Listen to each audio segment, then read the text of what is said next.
Hey guys, welcome to another commentary done by Diggity upper in corner. We've got Sterling starting as the dark blue Terran, midnight blue potentially. Bottom left hand corner we got Fridge starting as the white Terran. This is again on Eclipse, which will all the loser bracket games of this round 2 will be on Eclipse. Out of Starcon 2025, Philadelphia. That'd be kind of an interesting way to run a tournament actually, is randomize what the map is across the various, and then kind of get a roll. That'd be a little bit unfair as well, but man, that would, if I was a player, I would complain about that. Anyway, this, I think in my heart, I'm rooting for Refrigerator here, just because fun guy out in the community. He's done a lot of cool stuff, and he's definitely, I think, the underdog against Sterling. Sterling is a bit better in TVT, and he got the more Terran style. I'm gonna call this like the Zerg. It's more organic, whatever, but the upper right, definitely more Terran, right? As far as if you just look at the map array, like it's got all of the like metal tiles and brickwork, and it's like Terran have been here for a while. They got Tracy's armories where they're selling mines and doing all sorts of puns. Out here you just have broken down, dilapidated stuff. Some like decaying stuff that turned into a, that poor bird, that turned into a Zerg at some point. So you're kind of on hostile territory as a Terran down the bottom left, right? Although I guess you have these weird, like, what are those? Generator? You have a generator you could tap into in the bottom left-hand corner. Anyway, no 8 racks this time from either guy. It looks like they're both building barracks to the far extent of their base to lift off as rapidly as possible. It'll be interesting to see whether... I'm always interested to see how many Marines are produced off the initial barracks. And I think there's kind of like a mini meta that goes on around that. I feel like 2 and sometimes 3, that means you can oftentimes deny information, particularly if you put your factories a little further back, interior to base. If you just go 1, the thing is if you go 3, that delays your vultures, at which point sometimes you lose that fight. So it can go all the, it's kind of the, I don't know. It's not exactly rock, paper, scissors, but I do feel like there are interesting consequences to the number of Marines that are fielded straight off the bat. SCV scouting both directions. Do we see at least a Marine produced? A little bit of a delay on that end. Supply depot dropped as well. Fridge getting the scout interior to the base. Sees exactly what you'd expect to see. Factory at 236. 230. The faster you can get the factory, honestly, the better in this matchup. Sterling actually with a later factory than Fridge. Not by a huge margin, but the faster you can get your factory down, the faster you can get your initial vulture down, the better. So, and really that's kind of more a call to how solid you're mining your mineral patches, and if you're getting any really good, I guess probably neither of these guys are doing the return on this trip. It's always incredible to see the pros and how rapidly they get that factory in place. 2 Marines on the low ground, by the way, for Fridge. 2 Marines on the low ground here for Sterling. Both barracks are floating and away. And Fridge thus far, he's not way ahead, but he is ahead just because his factory is going to finish ever so slightly more rapidly, and that's going to give him the earlier vulture, which means he's going to have a little bit more posture across the field. By the way, expansion on mirrored build orders thus far, and about what you'd expect to see. 2 Marines into expansion on both ends. I feel like sometimes you'll see 1 less Marine to try to sneak something earlier. I think in those instances, it's usually a very rapid 3 factory vulture. When you go 3 Marines, sometimes you'll see that. I feel like that is almost more indicative of Starport, but that's just me, like metagaming across the board. Fridge holding position right this second with his vulture and 2 Marines. There's no way he would have known that well, I guess he had the SCV scout, that his everything was faster. The vulture getting a little bit far away here for Sterling, and that is a good clump here for Fridge. It looks like he is turning it around last second. Machine shop dropping, second factory up, same thing. The machine shop already complete and second factory on the way.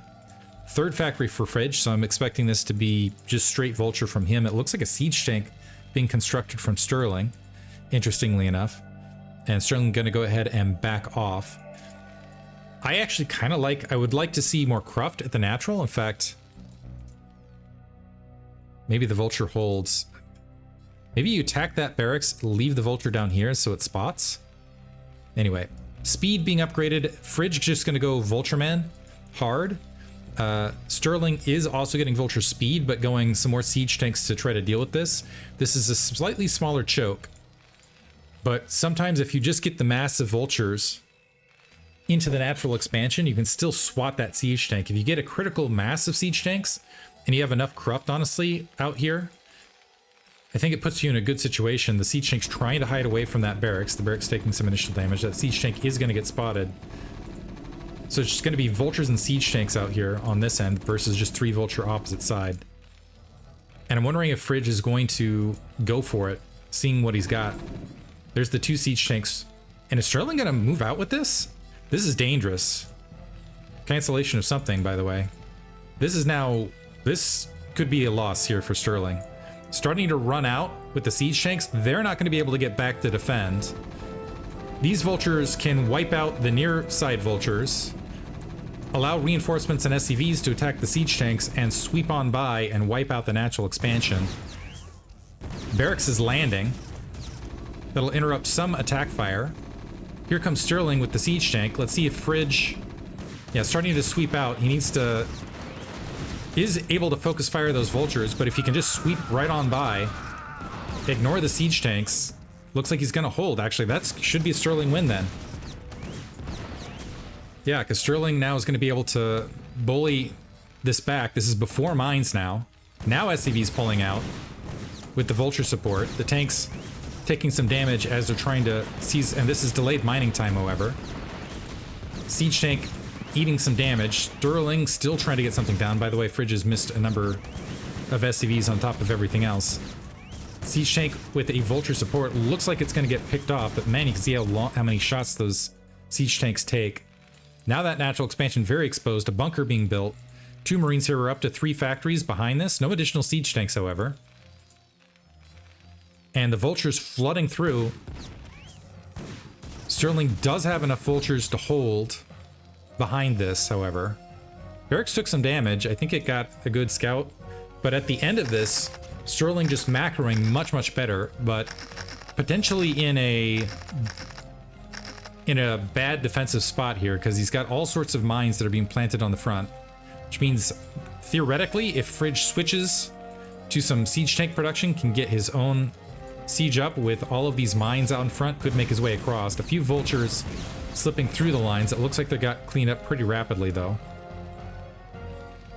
Sterling is about equivalent. Well, actually moving out. So Fridge not gathering his Vultures there. There he's got his own siege tank. He needs to be a little bit careful with it, but Sterling able to get some free units, honestly, in the midst of this. And part of the problem for Fridge right now is because of SCVs lost in the attack, SCVs not mining, and also missing a few macro cycles, I think. He is further behind than he might want to be. Sterling pulling out. I missed this entirely. Where did he... Okay, he went double Wraith behind this. And that siege tank, I like that play from Sterling. That's very heads up to open up the map for himself. Picking away at the siege tank. Fridge already investing in siege, by the way, but is going to end up losing that tank. He's might end up losing some additional SCVs as well. Did he have an armory going? No armory behind this. Armory being dropped in the natural. The Wraith might be able to sneak up.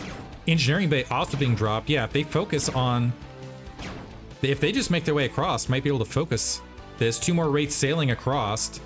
Sterling has his Vultures here. Fridge looks like he's going for what is potentially counter attack to get some distraction. Their armory's not finishing.